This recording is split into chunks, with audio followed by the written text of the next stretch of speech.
2023 is the year of ZK rollups. ZK is undoubtedly the future of scaling Ethereum, and with the upcoming token launches of zkSync, StarkNet and Polygon zkEVM, the narrative is starting to heat up. So in today's video, I want to give you guys my top picks in the ZK space that could potentially outperform versus the market, and we'll also go into some of the unreleased projects in the space that you could potentially look to get your hands on an airdrop as the space starts to develop in 2023 and beyond. Just a reminder, if you're not already subscribed to the channel, make sure you click subscribe because I upload twice a week, and also click on the notification bell so you're notified every single time I have a video. Sometimes, if something really important in the market happens, I'm gonna just have to come online and make a video or live stream for you guys, and the only way you're gonna know if I'm live is if you have that notification bell on. So make sure it's on and join the community. So today is a very, very important video where I'm going to explain what ZK actually is, how it helps scale Ethereum, of course, my top projects that are currently released in this niche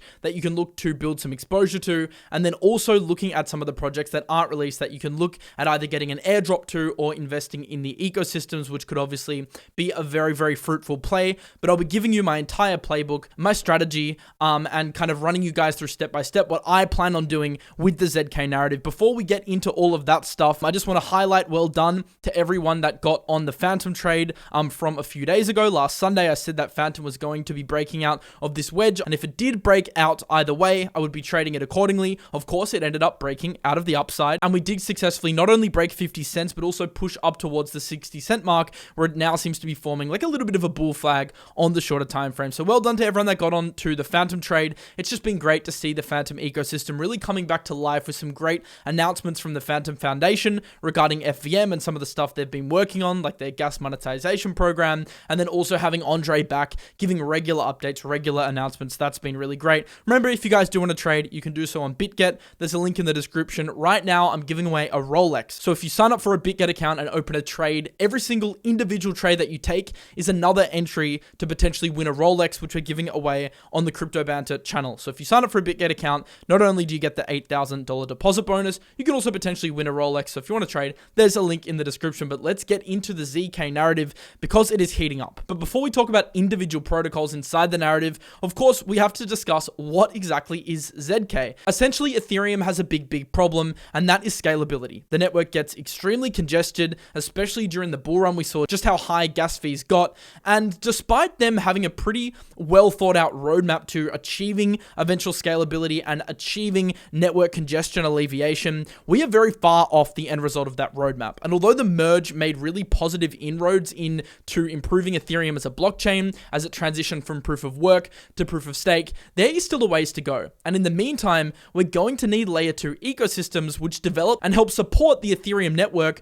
to not only alleviate congestion, but also offer a viable alternative to users that just want a better user experience in general. And hence why ZK rollups have emerged as a technology that can really improve Ethereum in this space. So what exactly are ZK rollups and how do they work? Well, essentially they are L2 blockchain protocols that process transactions, perform computations, and store data off-chain while holding assets in an on-chain smart contract. As I mentioned, Ethereum has inherent scalability problems due to its design, so ZK rollups can help alleviate congestion by rolling up transactions into batches which are then executed off-chain. So you have execution happening off-chain, but you have the Ethereum base layer verifying transactions. So you get to utilize the security of the Ethereum network, which is quite secure compared to other chains, but then you can achieve execution off-chain on a ZK rollup, and that is how you can get the cost of transactions down significantly. Now, I won't get too technical in this video, but they do essentially have three main tasks: handling deposits, transfers, and withdrawals. And if you want a little bit of a technical overview of how they work,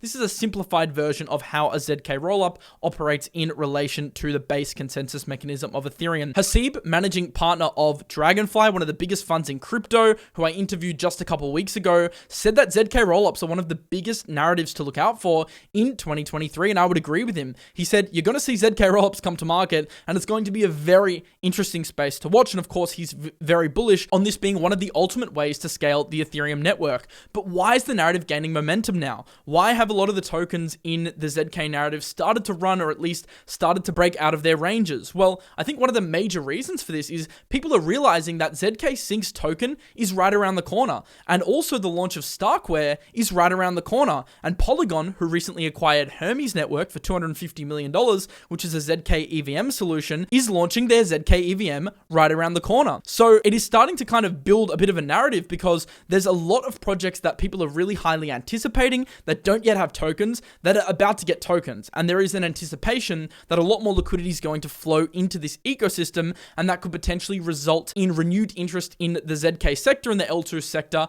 as a whole. But let's look at the statistics right now to verify whether this narrative is simply short-term hot air or whether there are actual verifiable on-chain metrics to give us an indication that there is momentum. Now, the first thing I want to look at is zkSync daily transactions, which we can see, although having a recent spike, I don't think you can conclude that there is a significant uptrend in this category. If we look at the zkSync bridge, once again, you can't conclude that there's an uptrend in this category. If anything, it's dropped off over the last couple of weeks. Let's have a look at StarkNet's bridge, another ZK solution that's coming that people are excited about. They've also dropped off in terms of net inflows over the past few weeks, and of course, their daily transactions and users are starting to taper off as well. So we can come to the conclusion by looking at some of this data that the ZK narrative is running basically purely off speculation and hype of these tokens launching in the future. But is that necessarily a reason to not invest in this narrative just because there aren't inflows right now? Well, not necessarily, but it is important to note that a lot of this is being driven by speculation. And for me,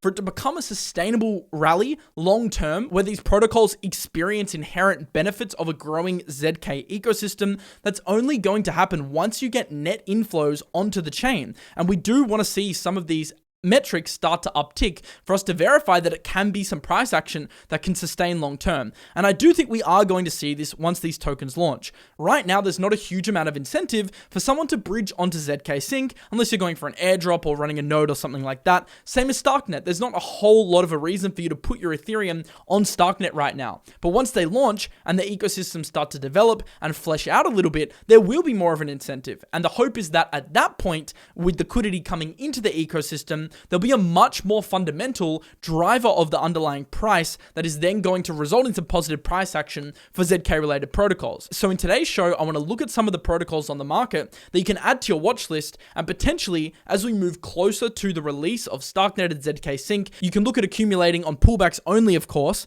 because we don't want to be buying pumps in this market. We've learned time and time again that buying corrections and pullbacks, even in an uptrend, is the way to go. But you can start getting serious about these protocols closer to the date. There's also a chance that the rally sustains in the short term based on speculation, given the fact that relative to other narratives, the ZK narrative is fairly strong, and since we're experiencing bullish price action across the market as a whole, then users are going to gravitate towards those protocols, and I certainly think that's a valid approach. But in order to validate that as a proper thesis, we need to have confirmation that Bitcoin is in an uptrend. Then of course ZK can outperform. But if we're in a downtrend, well, it's going to struggle to perform like many other assets are going to perform. So I think now we should go onto the charts and have a look at exactly what is happening from Bitcoin and Ethereum. Now, if you guys aren't quite up to speed, what happened is the Fed came out slightly more dovish than we thought. Now, the 25 BPS rate hike was exactly what we expected. That was priced into the market. However, some of the language used by Jerome Powell in the pressure was slightly more dovish than we expected. And I think these are some of the major takeaways. One, the inflation fight isn't over. There's more hikes likely in 2023 as we expected. Two, there's no rate cuts this year. I wouldn't expect there to be quite yet, although there is a lot of talk now of a Fed pivot, but I think we have to maintain relative perspective when it comes to seeing the course of these rate hikes play out. 3, disinflation is in early stages. Fed is watching services ex-shelter.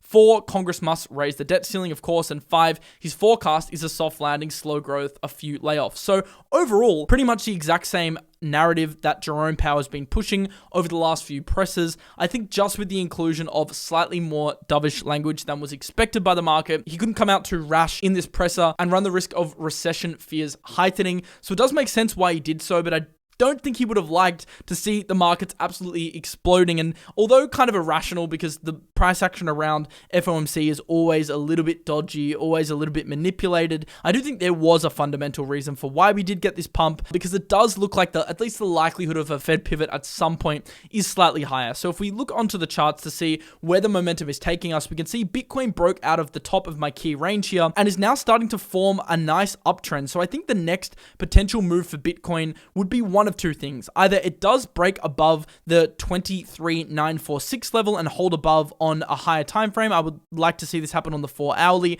and then of course after confirming, then it has license to go even higher. Or something else I think could happen that would still be a bullish structure for Bitcoin would be to see a little bit of a rounded top here in the short term, Bitcoin coming back down to the 23,323 level, testing this level, confirming above, and then it can look to make a higher high. I think this would still be a nice bullish continuation pattern for Bitcoin. So what am I doing? Am I longing? Am I shorting? Well, it's kind of hard to think about shorting right now, because although you may be able to catch this short from 23,802 down to this region here, the risk reward here is very low, because you're going to have to set your stop incredibly high above the point of entry, and unless you're using extremely low leverage, there's just too much margin for error. So for me, in general, when a trend is upwards, I go with the trend. I don't try and fight a trend until it's invalidated, and for me, invalidation of this trend wouldn't happen until we start breaking the bottom level of the previously decided range, which is around the 22.3 mark. So for me, I'm still in long mode, and anytime we get a pullback, I'm considering opening up long positions, of course, with tight stops below to make sure if we do break, I can enter in at a potentially lower level. But right now, because we're getting bullish price action, I'm not going to fight the trend, so I would be longing at the 23.3 region. That's just to give you an idea of kind of my mentality at the moment. Of course, it's not financial advice, just gives you an idea of my thinking and how I'm kind of structuring myself right now in this market. And the exact same thing for Ethereum. Ethereum, though, unlike Bitcoin, it did make its higher high, although it does look like potentially we could get a pullback to this region. But if not, Ethereum could definitely continue to exhibit bullish momentum, although I'm not getting too carried away and not getting too crazy, because I know there's a lot of hype on Twitter, but you kind of have to cut through the noise a bit and always remain objective in this market. And this isn't a time, at least right now at this very second, to be going max long and to be going crazy on aping into altcoins and experiencing FOMO. No, we have to make sure that we continue to buy pullbacks, that we continue to be diligent with our risk management. That means taking profits on pumps. That means setting stop losses and looking at levels that we want to de-risk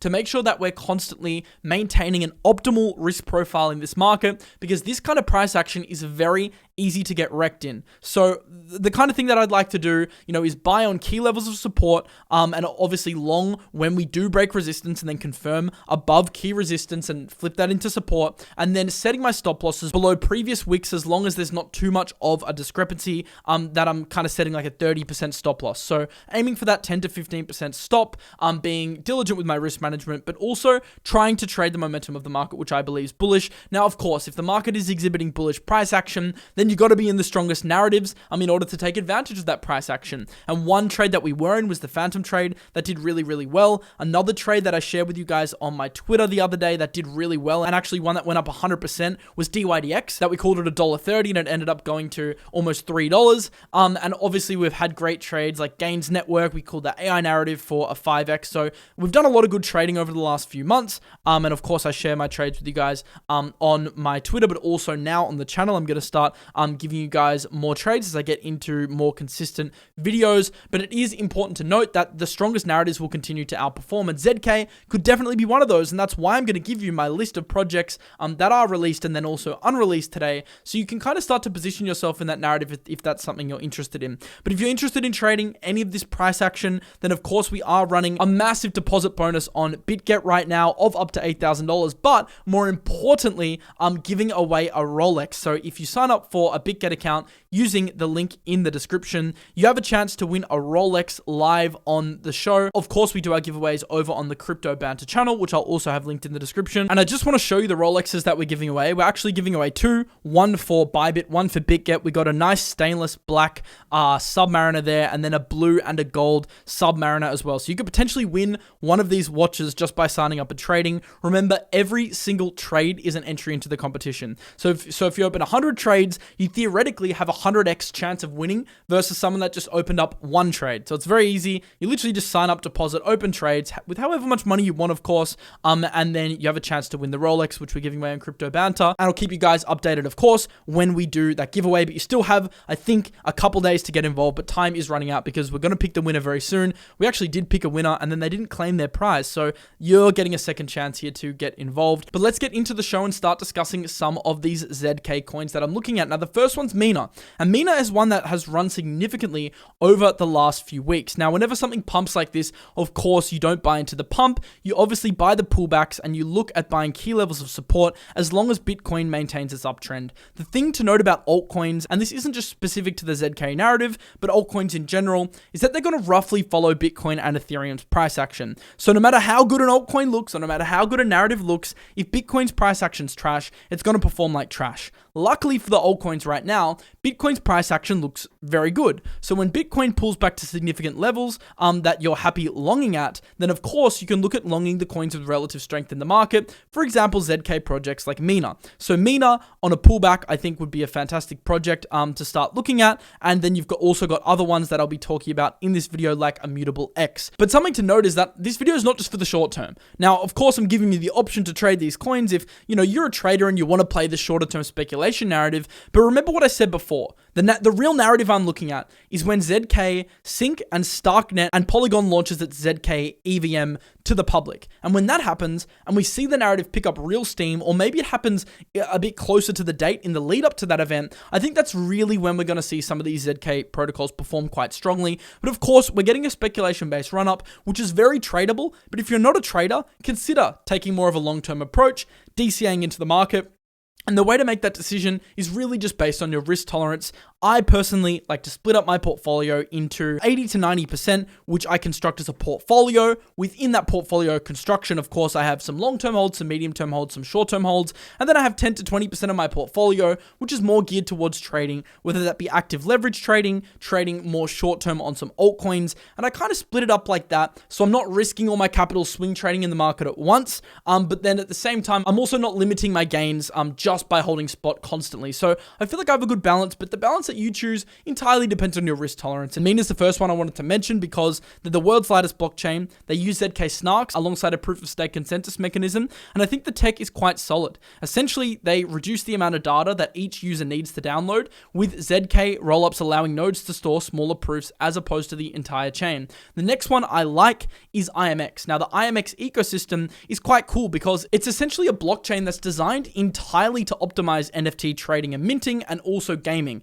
And as a result, we've seen a lot of gaming projects build in the 𝗕𝗕𝗃 ecosystem. For example, 𝗕𝗕𝗕𝗃, Gods on Chain, Congregate, like some fantastic games are building on IMX. And the reason they're doing so is because IMX has integrated a unique StarkNet ZK-Rollup to achieve scalability. And in the future, they're planning on adding support for multiple other L2 types, L3s, and ZK-Rollups for different use cases. So they started with StarkNet, but they're going to be implementing more rollups into their technology and becoming really an interoperable L2 ecosystem for gaming and NFTs. From a long-term perspective, I really like IMX, although of course, just like Mina, in the short term, if you're trading that speculation game, IMX is definitely one to consider under this basket of assets, under the ZK narrative that could perform quite strongly. Pick number 3 is Loopring, which is a layer 2 designed for scaling and building decentralized crypto exchanges. So this protocol is entirely geared towards building crypto exchanges, and trading is a narrative that I'm quite bullish on long term. I think we're going to need great places to trade as more liquidity enters crypto. You're going to need great decentralized entities which have products that can facilitate trading that aren't on centralized entities. And I think Loopring via leveraging ZK proofs to allow anyone to build a high throughput non-custodial DEX is certainly going after quite a cool concept. And I think having exposure to two strong narratives, A, the DEX narrative, which obviously recently we've seen run post the FTX saga, and 2, the ZK narrative, which we're only now just starting to see heat up in anticipation of zkSync and StarkNet, makes Loopring a very interesting project to watch in the future. That's one I've also got on my list, and they claim that they can reach throughput approximately 1,000 times greater than Ethereum, with peaks of 2,000 transactions a second, unlike Ethereum, which at some points during the bull run was only doing like 14 transactions a second. It was crazy how congested that network was getting, and even in the past few days, I've noticed fees are creeping up to like $5 at times, so it's getting bad again. But obviously, they have a roadmap to fix Ethereum, but that's going to take time, and ZK-Rollups are a great way, not just in the interim, but also long-term to help support Ethereum, which is going to need help if crypto is going to get to the place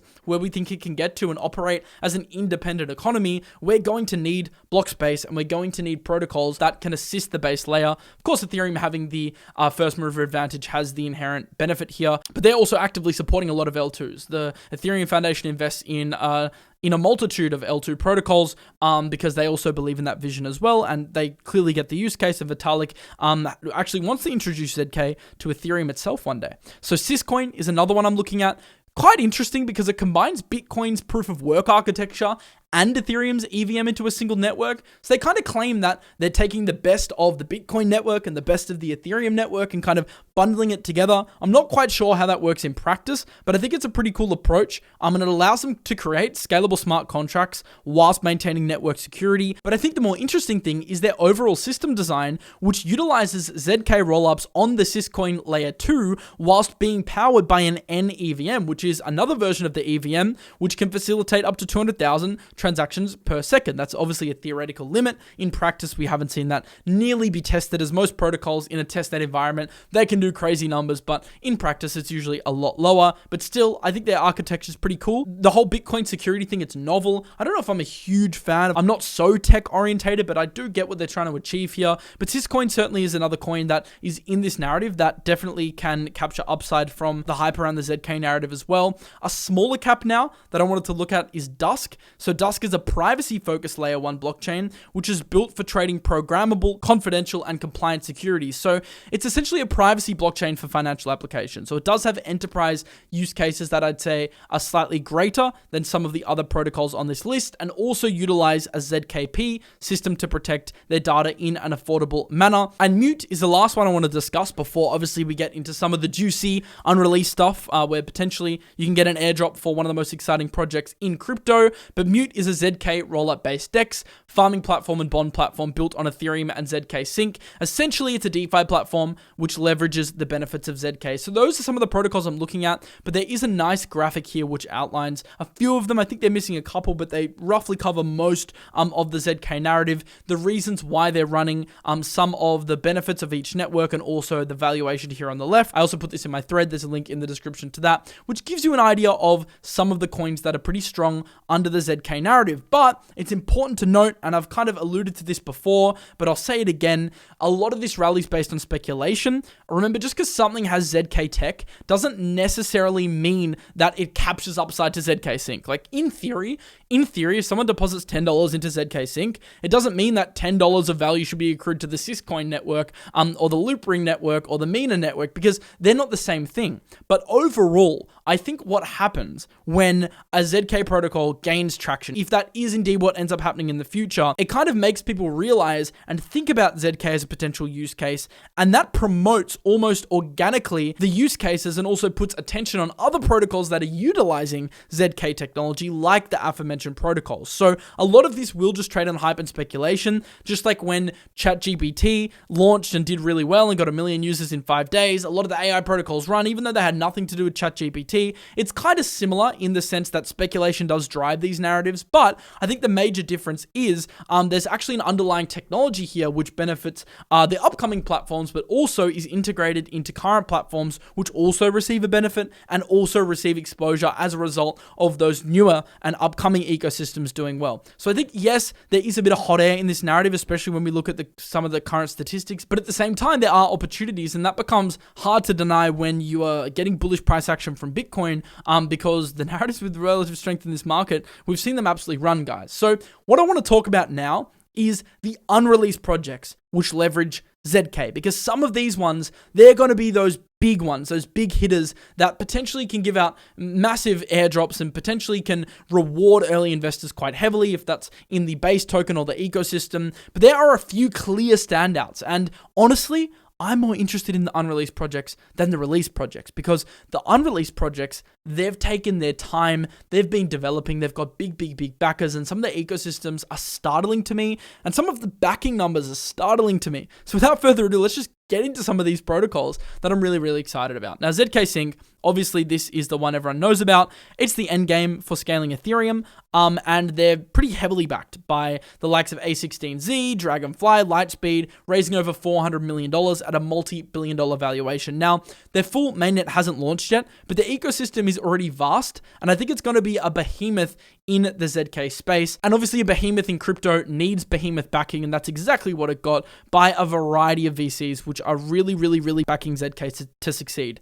However, there may still be an airdrop opportunity. Now, I think there's a large percentage chance ZK is done. And if you've missed out, don't worry, because I'll speak about a couple at the end of this video, which I think aren't done and are still providing an opportunity. But ZK, it might be done, but there are still projects in the ecosystem which haven't launched yet, which could potentially have tokens, and you can set yourself up for an airdrop by using these protocols. So just because zkSync's airdrop may be done, and we don't know if it is, so maybe it's still worth, completing some of the steps, like utilizing the network, getting on some dApps, etc. There are also going to be opportunities in the ecosystem to get involved. So start looking out for new projects launching on zkSync and start researching those ecosystems, because there could be some small projects that launch, the top AMMs, the top DEXs, the top borrowing lending platforms, the top NFT marketplaces, these kind of things, they can still have airdrops even after the ecosystem launches. So, I hear a lot of people complain to me saying, Miles, but zkSync has already done their snapshot. I'm like, well, firstly, we don't know if that's the case, but secondly, even if that is true, you still have a huge opportunity to get into the ecosystem. It's brand new. It's just launching. Think about all the amazing projects that you're going to get exposure to if you just have your ear to the ground and stay in this ecosystem. Of course, join their Discord, follow them on Twitter, stay active in the community, and look out for these projects. Now, one tip I want to give you is if you go to DeFi Llama and click on the left side of the dashboard and click DeFi, then airdrops, you can look at all the upcoming projects with potential tokens that don't have tokens launched yet. And this gives you a good insight into projects that could potentially have an airdrop in the future, that you can just go through this list and research these projects, see what they're about, check out their Twitter, check out their Discord, and see if they're conducting an airdrop. And sometimes they actually do have airdrops, and you have an opportunity to obviously make money from that airdrop. So that is a little tip that I can give you for DeFi Llama airdrop hunting. The second one I want to share with you is StarkWare. Of course, this is one of the biggest, actually dollar-wise, the most highly valued ZK rollup in crypto. And StarkNet, although it's already launched and there's some apps built on StarkNet, doesn't have a token yet, just like zkSync. It's built utilizing Stark proofs, which reduce the amount of information sent to the Ethereum blockchain to alleviate network congestion. Look at their ecosystem as well. Massive ecosystem like zkSync. Although the airdrop may already be taken in terms of their snapshot, there are still opportunities in the ecosystem, although there could potentially still be an opportunity on the StarkNet side. You just have to get very lucky. Sometimes what projects do is they'll do an initial airdrop where they give away most of the capital to the really early users, and then they'll do a smaller airdrop like 𝗕𝗕𝗃𝗧𝗚's doing, for example, where they reward some of the newer users, but just with a lesser amount. So if you're not involved with StarkWare already, I just recommend getting on the network, checking it out, bridging some funds on there, testing it out, getting involved with some dApps. In the meantime, you could maybe get an airdrop for an upcoming protocol whilst boosting your chances of getting a StarkWare airdrop at the same time. And of course, if you want the steps to this, there is a link to my Twitter in the description. Riddler did a really good thread where he kind of outlined some of the steps you can take to get involved with the StarkWare ecosystem. Now, one I want to talk about now, which I'm really excited about, is Scroll. And interestingly, Scroll is actually the fourth highest valued layer 2 ZK rollup by pre-market valuation. Now, StarkNet is at a crazy $8 billion valuation, which I just almost can't believe, but Scroll comes in at $1.8 billion. That is a lot of backing for a ZK rollup, and clearly the VCs think that this could be one that succeeds.